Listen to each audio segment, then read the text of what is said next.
47 гектар жер. Ошол жайыттын жерине гана келишим түзүлгөн да. Бирок азыр ал жерде ошол компания 6 гектар жерде эмелип турат азыр.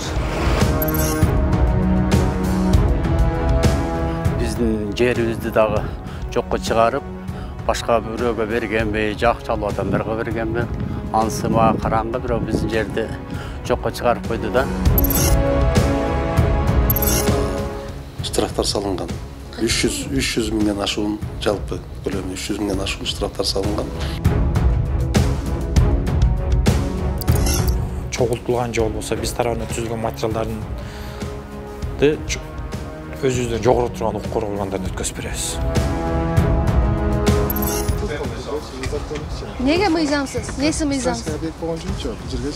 Рұқсатыңыз бар жоқ па? Не рұқсат керек эле? Жоқ, сіз ким болосуз ака? Сіз ким болосуз? Сіз ким болосуз? Жоқ, операторға тийишпеңиз, сіз такыр тийишпеңиз. Тийишкенге укугуңуз жок.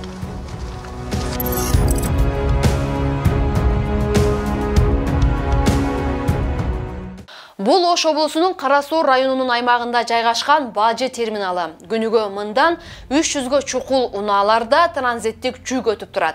Кытайдан кирген товарлардын дээрлик 90% ушул жерде эсепке алынат. Бирок мегакомпания жоопкерчилиги чектелген коому бул 6 гектарын ашуун жерди 3 жылдан бери мыйзамсыз ээлеп, иштетип келет. Аты жөнүм Кенжебек Мамат Садыкова, алыда кенен айтып берем. 2021 жылдын 1 мартында Жоош айыл өкмөтүнүн жайыт комитети Акташ айылында жайгашкан 1 гектар 47 сотық жайыт жерди мегакомпания компаниясына 3 жылга ижарага берүү боюнча келишим түзгөн. Ага улай айыл өкмөт өзү дагы 50 сотық жерди ижарага берген. Анда аталган компания жерди көрктөндүрүп эс алуучу борбор курам деп билдирген. Буга чейин жайыт комитети менен түзүлгөн экен да. 3 жылга биринчи эле 40 миң, бирок жери азыраак жерге. Канча? 2 гектар жерге. Почти 2 гектар жерге түзүлгөн дагы. Биринчи эле 40 миң төгүлөт, 3 жылга түзүлгөн. Биринчи эле 40 миң төгүлөт, анан быйыл 50 миң төгүлөт деп, быйыл 50 миң төккөн экен. Кийинки жылы 70 баягы өздөштүргөндөн кийин дагы кошо көбөйтүп барабыз деген маанидә 3 жылдык келишим түзүлгөн экен. Ошол жерде жана айтып атпаймынбы, таштак жанагы жерди өздөштүрүү максатында. Бул эми жер үчүн болот атабы, төлөм? Эмне? Ошол жерден жайыттын гана жерине эме болуп атат да. Ал жерде жайыттын жери эме болгон 147 гектар жер. Ошол жайыттын жерине гана келишим түзүлгөн да. Бирок азыр ал жерде ошол компания 6 гектар жерде эме турат азыр.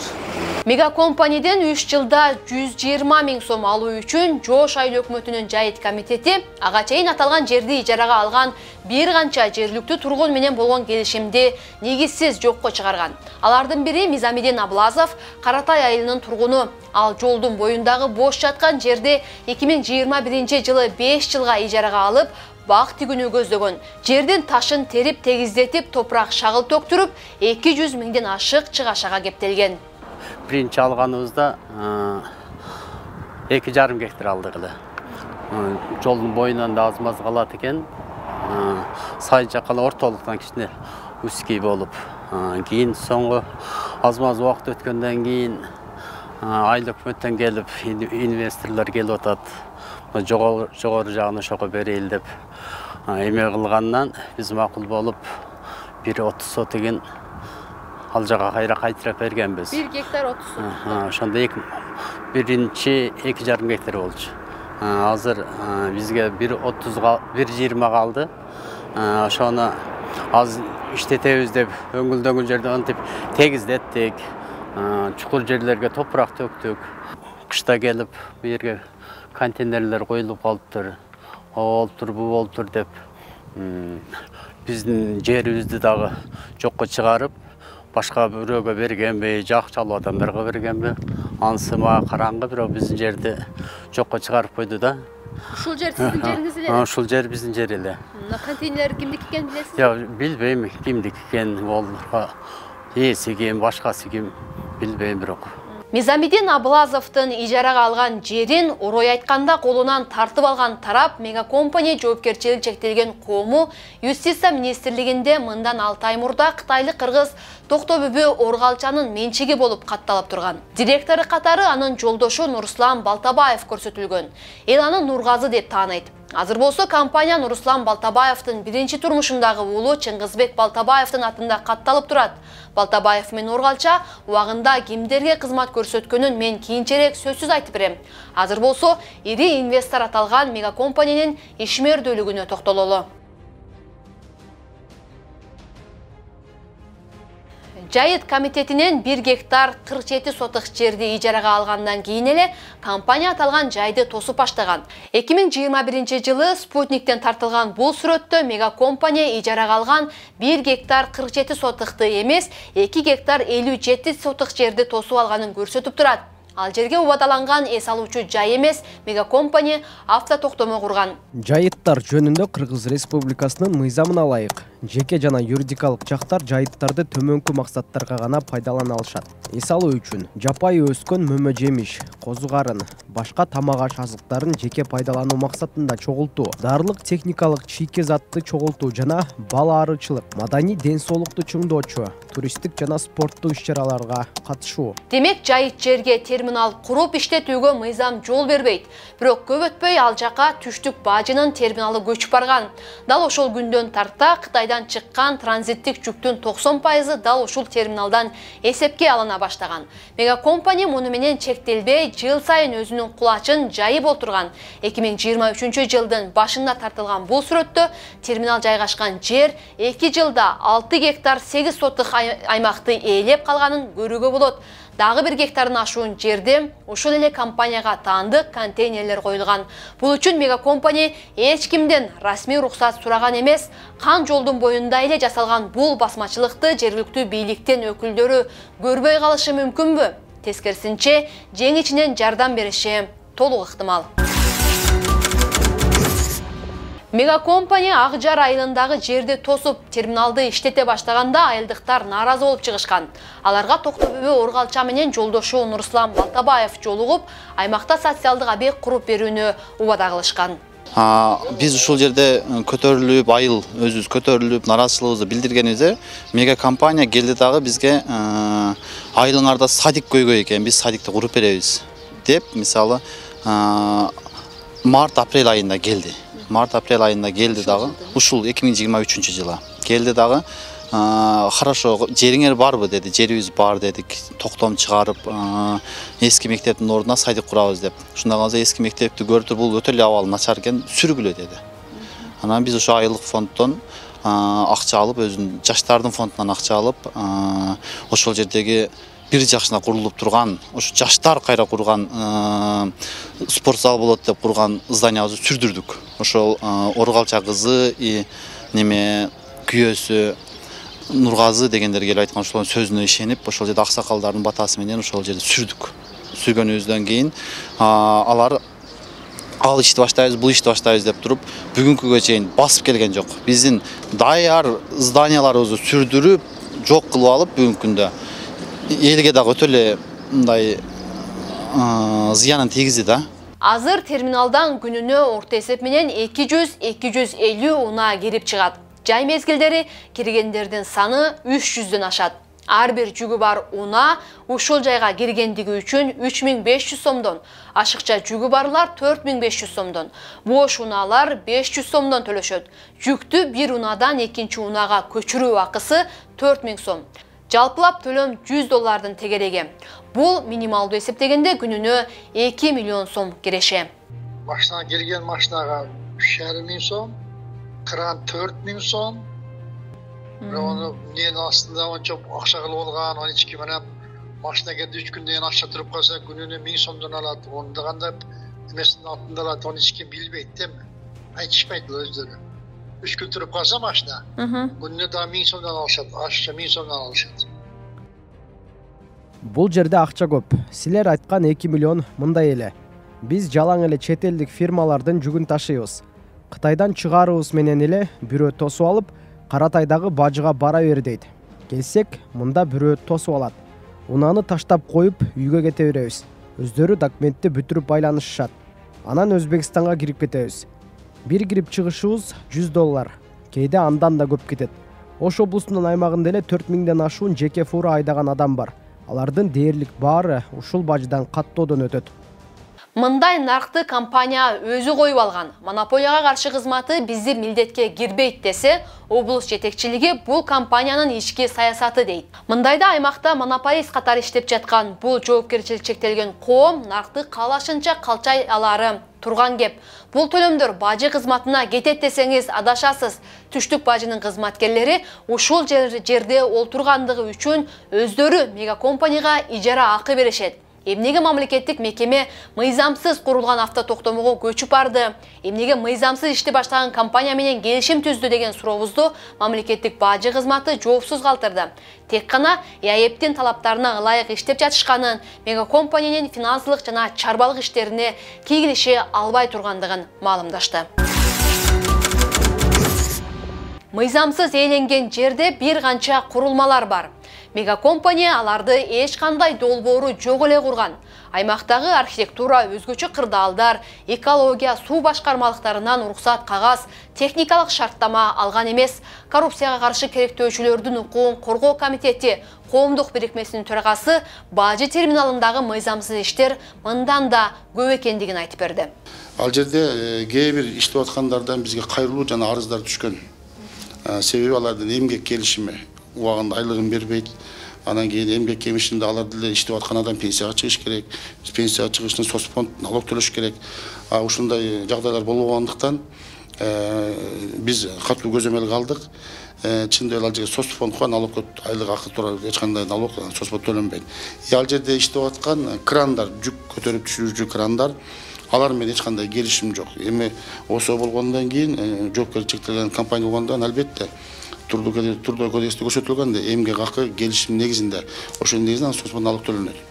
Бундай көрүнүштөр жок. Анан кийин ал жерде 3500 сомдон төлөп атат, ошол күндүк төп аткан машиналар күнүнө 250-300дөн машина суткасына кирип чыгып атат. Бунун төлөмдөрүн көзөмөлдөгөн эч бир мындай орган жок, биз жок ала албай койдук. Август айында менин орун басарым президентибиздин ыйгарым өкүлү Ош областына кат жүзүнө кайрылды. Буга дагы канааттандырылып жооп ала алган жок.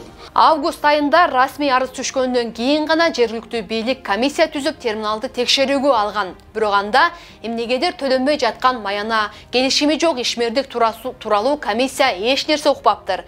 Жердин кыртышын бузуп, айрым курулмаларды кургандыгы үчүн гана жалпы 300 000 сомдон ашыгыраак айып пул салынган.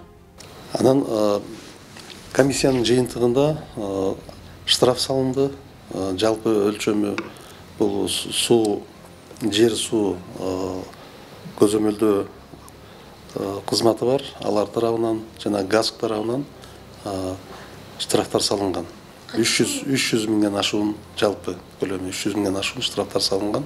Бүгүнкү күндө ошол документтери, тиешелүү документтери биз сунуш бергенбиз. Тиешелүү документтер бүгүн даярдалды. 5 сотик, почти 5,5 сотик. 5,5 сотикте жердин чарчышы бузган дегенсиздер, Жайчын кышы бузулду деп эсептеп таап 13 000 сом административный айып салынып, администрациялык. Анан 98 580 сом доо коюлган. Салынган айып менен коюлган доо бүгүнкү күндө төлөнгөн. Толугу менен. Анан жана башта айткандай аныкталган укук бузуулар жоо үчүн жазма буйрук берилген. Эми контролдук текшерүү жүргүзгөн учурда билинет, алар мыйзамдаштырдыбы же мыйзамдаштырбаса анда жерди калыбына келтириш керек. Эгерде экөөнү тең аткарбаган болсо, контролдук текшерүү жыйынтыгы боюнча дагы акт түзүлөт, текшерүү актысы. Ишкер ошол ыйгарым укуктуу органды тескенбесин же болбосо жазма буйругун так аткарбады же толук аткарбады деген. Эгерде андай учур аныкталган болсо, анда биз чогултулган же болбосо биз тарабынан түзүлгөн материалдарды өзүбүздөн жогору турган укук коргоо органдарына өткөзүп беребиз. 2 гектар жерди ижарага алса, анан 6 гектар жерди ээлеп турса, эмне үчүн 50 сотык жерди гана кыртышы бузулган деп табылып, ошого гана айып салынды? Сиз да ушуга түшүнбөй жатасызбы? Жерди жана сууну көзөмөлдөө кызматы буга Кыргыз МАМ жер долбоорлоо мекемеси берген маалымат себеп болгон дешти. Алар кыртышты кантип бузушуптур? Курулуш куруп бузган. Эми факт жүзүндө алганда ал жер шагыл болуп эски жанагы талдык сай, машрап сай деп коебуз. Ошол сайдын немеси болуп эсептелинет, жеги нугу болуп. Бирок мыйзам боюнча жердин абалы боюнча биздин мына Кыргыз Гипрозем, Кыргыз МАМ жер долбоор маалымат берет. Ошол ишкананын берген маалыматы боюнча ал жер жайыт жер, таштак жайыт жер болуп эсептелет. Ошондуктан ал жерге доо коюлган, кыртыш бузулду деп. Кыргыз МАМ жер долбоорлоо мекемесинин Оштогу өкүлчүлүгү жерди жана сууну көзөмөлдөө кызматына аталган аймакта 50 сотук жер жайыт деп чечим чыгарганы менен райондук ички иштер бөлүмүнүн тергөө кызматына терминал жайгашып тосулган аймакта жайыт жери жок деп корутунду берген. Кадастрга тапшырма берилген, архитектура съемка жасагыла, съемканын негизинде заключение бересиңер деп. Ошолорго берген маалыматыбызда гана ошол съемканын негизинде чыккан аянтты биз ошо 6 гектар 8 сотук деп терминал турган жерде ошентип аныктап бергенбиз. 6 гектар 8 сотукта бул жерде 5 гектар 68 сотук бул талдык река болуп чыккан, 40 сотугу прочий жер болгон, жайытка кошулган эмес. Бул жанагы съемканын негизинде берген маалыматыбызда. Жайытка канча кошулган? Жайыт жок, жайыт кошулбайт бул жерде. Жайыт жер жок бекен? Бул ошол жанагы съемканын негизинде биз заключение бергенде ал жерде жайыт жери жок. Жок, бул жанагы жер суу көзөмөлдөө несинен келген кат бул. Алар полный жолго чейинки жерди берип атабы? Алар ушул жолго чейинки жерди көрсөтүп берип атат. Ушул жерге бизге маалымат бериңиздер деп. Аларга биз маалыматты даярдаганда, булардын сураган жерине жайыт жери кошулуп калып атат. Канча жерди жайыт жери кошулуп ошондо? Мына биздин берген маалыматыбыз жайыт жеринен 53 сотук жери ошол мына ошолар көрсөтүп берген жердин ичине кирип атат. Бирок райондук жетекчилик тосулган жерде жайыт жери бар деп ишенет. Алар эми ошол жайыт жерди өндүрүш багытына өзгөртүп берүүнү көздөп жатышат. Ал үчүн айылдык кеңеште кезексиз жыйынга чакырып, бул сунушту колдоп берүүсүн суранышты. Мына 4 гектар 72 сотикте суу фонусуна 50 эме болот метр. Суу фонусунун корuk зонасы бүгүнкү күндө 4 гектар 72 сотикке сары менен коюлган жерге бүгүнкү күндө мамлекет суу фонусу мамлекет көзүн алды. Суу фон. Экинчи 6-2 деген бул розовый цветте белгиленип турат. Бул 6-2 ушул. 1.47 деген жашыл.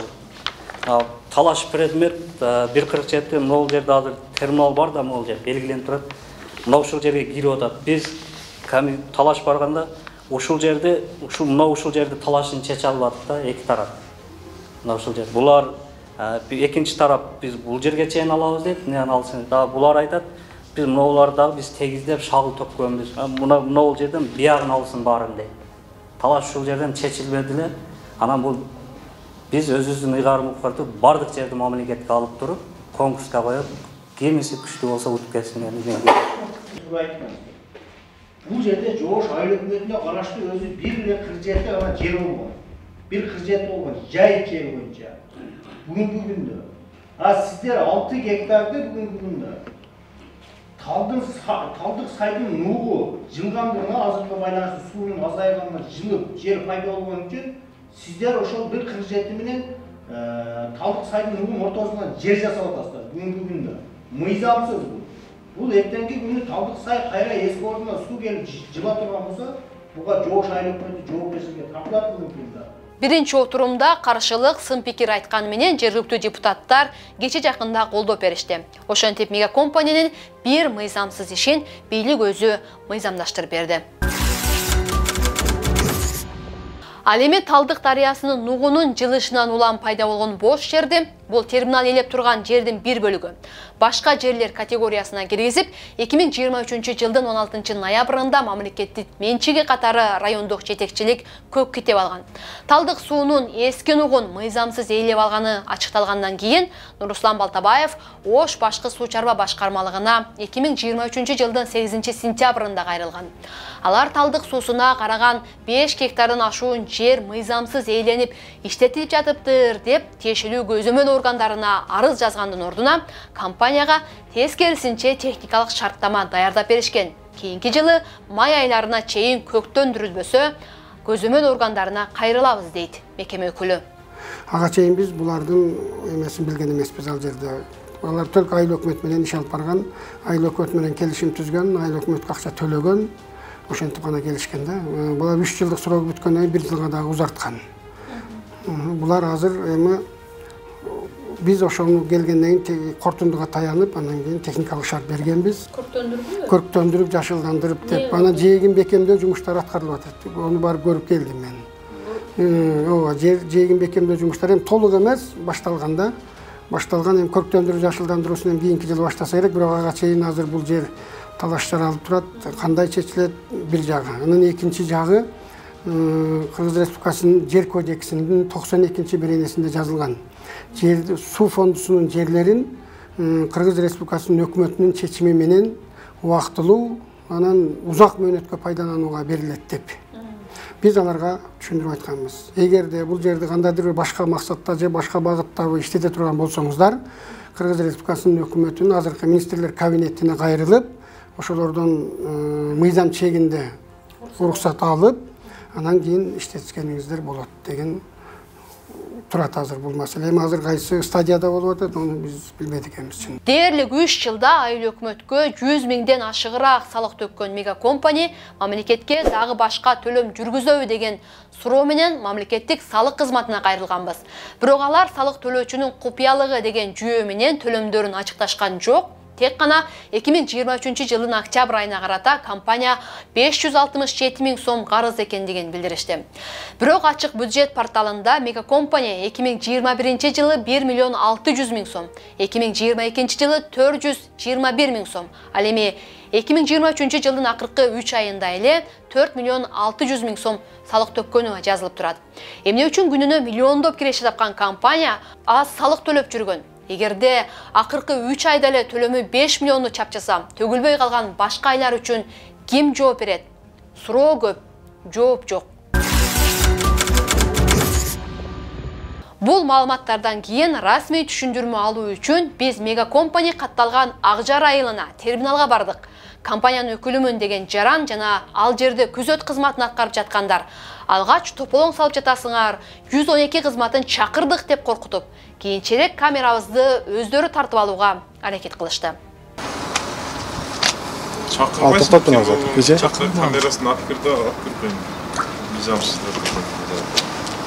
Коркутуп үркүтүүдөн майнап чыкпаганын түшүнгөндөн кийин ал жердегилер бизди жетекчисин күтүп турууну сунуштап, жарым саатта келет деп айтышты. Аталган жайда 1 сааттай күтүп, жетекчиси келбегенден кийин биз телефон аркылуу байланыштык. Нуруслан Балтабаев мырза алгач Ошко келип, бетме-бет көрүшүп, маалымат берүүнү убадалады. Бирок кийинчерээк ооруп жаткандыгын айтып, Ошко келе албастыгын билдирди. Биз телефон аркылуу жооп берүүсүн өтүндүк, бирок Балтабаев бул буйртма материал деп сыпаттап суроолорубузду жоопсуз калтырды. Алар эми берет экен дагы, бергенден кийин мен бербедим. Кандай бербейт? Биз ошону кылып атканда отолор бардыгы берген өздөрүчө. Биз деле жөнүнө жек жапарбалуу талааны тосуп эле кура бербейбиз да. Эми бийлик терминал жайгашкан аймакты толук мамлекеттин менчигине алып, терминал катары иштетүү үчүн кайра сынак жарыялайбыз. Каалаган компания келип жеңгени утуп чыгып иштете берсин дейт. Бирок сынакка коюу үчүн ал тилкеде 3-чү жактын укугу болбош керек. Тагыраагы азыркы терминал түп тамыры менен жок кылынып, бош жер ижарага берилиши керек. Терминалдын орду бошотулабы, качан сынак коюлат, кандай шарттар менен облустук бийликтин буга азырынча жообу жок. Акырында адилеттүүлүк үчүн айта кетели, мегакомпаниянын директору катары көрсөтүлгөн Нурсуланбек Балтабаев учурда Шыдыр жол KG компаниясынын дагы ээси. Айтмакчы, бул компанияда алгач Токтобөбү Оргалчага катталып турган. Оргалча деген ысым сизге тааныш. Ал Кытайлык кыргыз 2018-жылы кыргыз жарандыгын алып, 2021-жылы шайлоого Альянс партиясынан катышкан. Бул айым жакында эле үй камагына чыкты. Ал алдамчылыкка шектелип, абакка алынган болчу. Эсиңизде болсо, 2021-жылдын июнь айында Бишкектеги кичи автобустун айдоочулары иш таштаганда президент Садыр Жапаровдун жубайы Айгүл Жапарова түзгөн Үмүт булагы коомдук фонду шаар ичине 20 автобусту коюп, элди акысыз ташыткан. Дал ошол автобустар Шыдыр жол кейжи компаниясына тиешелүү болгон. Үмүт булагы фонду автобустарды аталган компаниядан ижарага алдык десе, компаниянын директору Нурсуланбек Балтабаев ижара акысы алынбаганын, болгону күй чумай коюп бергенин айткан. Шыдыр жол кейжи компаниясы 2020-жылдын октябрь окуяларында дагы автобустар менен Садыр Жапаровдун тарапташтарын ташып жүргөндүгү менен белгилүү болгон. Аман туруңуз.